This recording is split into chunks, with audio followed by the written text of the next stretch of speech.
अभी तक कांग्रेस स्पष्ट नहीं कर रही है किसी पे। देखिए, कांग्रेस के नेताओं को धन्यवाद है कि इनको सद्बुद्धि आ गया और बिहार को जंगल राज की ओर जाने से बचाने में भी सहायक हो गए।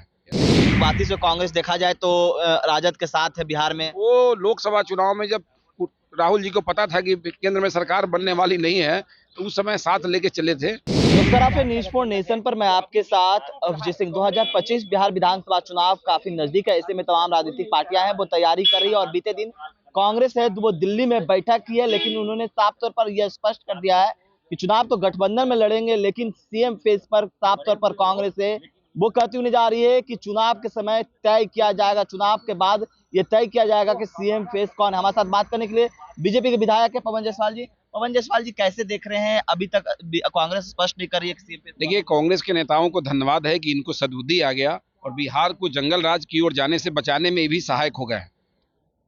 कांग्रेस तो साथी है उनका, अभी बोल रहे हैं साथ में चुनाव। भाई, मैं मुख्यमंत्री के रूप में नहीं मानता हूं, मैं उम्मीदवार नहीं मानता हूं, अलग चुनाव लड़ेंगे। अगर सद्बुद्धि होगा तो यही काम ये लोग करेंगे, अपनी निश्चिंत रहिए। लेकिन शुरुआती से कांग्रेस देखा जाए तो राजद के साथ है बिहार में। वो लोकसभा चुनाव में जब राहुल जी को पता था कि केंद्र में सरकार बनने वाली नहीं है, तो उस समय साथ लेके चले थे। लेकिन अब उनको पता है कि राजद का जनाधार धीरे धीरे बिहार में समाप्त हो रहा है, तब वो अपना जनाधार खोजने निकल चुका है कांग्रेस के नेता। हाँ, लेकिन लालू प्रसाद यादव बोलते हैं कि कोई माई का लाल है जो हम लोग बिहार माई के लाल है, एनडीए के नेता माई के लाल है, बिहार के जनता माई का लाल है। जो तेजस्वी जी को मुख्यमंत्री नहीं बनने देगी, किस पथी में घूम रहे हैं लालू जी?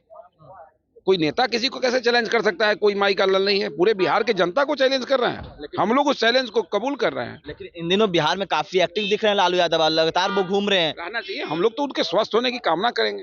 वो स्वस्थ रहें कि बिहार के जनता को जंगल राज याद आ जाए उनको देखने के बाद।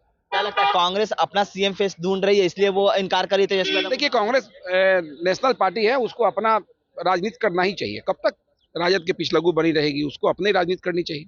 वक्फ बोर्ड को लेकर अब कहीं ना कहीं सियासत बिहार में देखने को मिल रहा है, धरने पर बैठ राजद के तथाकथित मुस्लिम समाज के संगठनों को आगे करके इन लोगों ने ये काम किया। इसका कोई असर बिहार की जनता, बिहार के मुसलमानों पर और एनडीए सरकार पर नहीं है। लेकिन दावते इफ्तार में देखा जाए जिस तरह से कई मुस्लिम संगठनों ने नीतीश कुमार को बाइकआउट किया है। दावते इफ्तार में जाने से कहीं वोट मिलता है यार? दावते इफ्तार में हम लोग नहीं जाते हैं।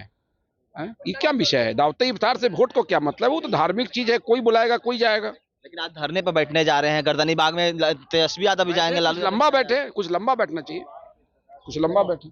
तो आप सुन रहे थे बीजेपी के विधायक पवन जायसवाल जिस तरह से बात करें कि दिल्ली में कल बैठक हुई कांग्रेस की द्वारा और ये स्पष्ट कहा गया है कि हम तो चुनाव गठबंधन में लड़ेंगे, लेकिन यह स्पष्ट साफ तौर पर नहीं किया गया है कि सीएम फेस कौन होगा। यानी कि कांग्रेस साफ तौर पर इनकार करते हुए नजर आ रही है और साफ तौर पर कर रहे हैं कि देखिए चुनाव आएगा उस समय हम लोग तय करेंगे कि सीएम फेस कौन होगा। यानी कि जिस तरह से लगातार कांग्रेस है वो अपना जनाधार बिहार में बढ़ाता हुआ दिख रहा है और दबाव है वो लगातार महागठबंधन पे बढ़ाते हुए दिख रहे हैं। और जहां कल दिल्ली में बड़ी बैठक हुई, तमाम जो कांग्रेस के बड़े बड़े नेता हैं, विधायक हैं, वो तमाम है वो दिल्ली गए थे। राहुल गांधी की अध्यक्षता में बैठक हुई। जो बिहार प्रभारी हैं नए बने हैं कृष्णा अलावरू, उनके अध्यक्षता में बैठक हुई और कृष्णा अलावरू को भी बयान सामने आया था। तो क्या कुछ करे थे बीजेपी विधायक पवन जायसवाल ने, आपने सुना। इस तमाम न्यूज़ के साथ नमस्कार।